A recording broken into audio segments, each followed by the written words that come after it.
And hi, everyone. I'm Josh Elliott. We do have a lot to get to in this hour as the man wanted for the bombings in New York City and two New Jersey neighborhoods has been captured. 28-year-old Ahmad Khan Rahami was spotted by a police officer, in fact, sleeping in front of a business in Linden, New Jersey. The officer recognized Rahami and asked him to show him his hands.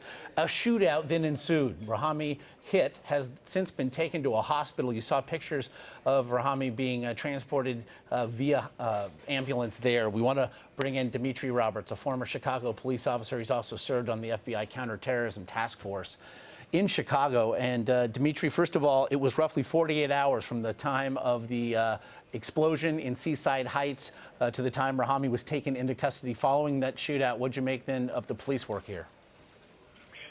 Phenomenal, first and foremost.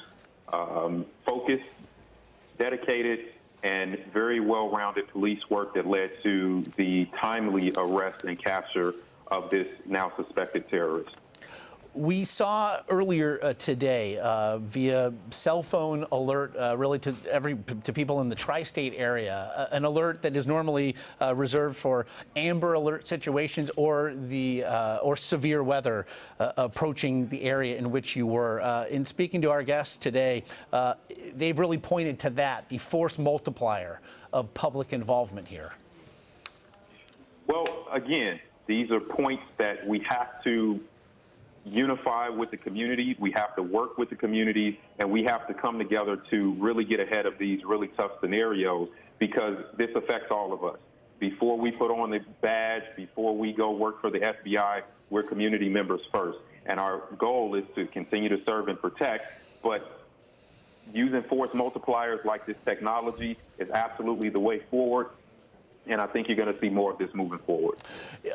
Obviously, the investigation was not just focused on Rahami individually, but also the notion that perhaps he could be operating as part of a larger terrorist cell. As that part of the investigation then does continue, what will go into it?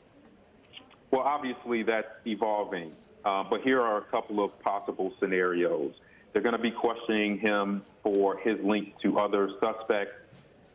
First and foremost, and then they're going to have to put some resources behind finding that if that's a likely scenario. The second scenario is he's a lone wolf. He may have been operating self-radicalized and looking at this to sensationalize something that his own personal agendas and not be further connected. And the third scenario we need to continue, we need to think about is that this may be an ongoing scenario. This may be something that has started in this area, but has operated, is going into operation in other areas in the country, and is operating in other cells. So those are just a couple of scenarios that we need to be considering. But as we know, this is evolving and there's more to come. And how will the chemical signatures, really the stories told by the devices detonated and undetonated, assist in that investigation?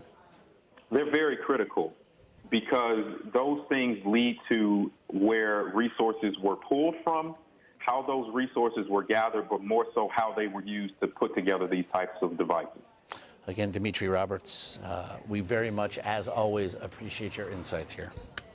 Thank you.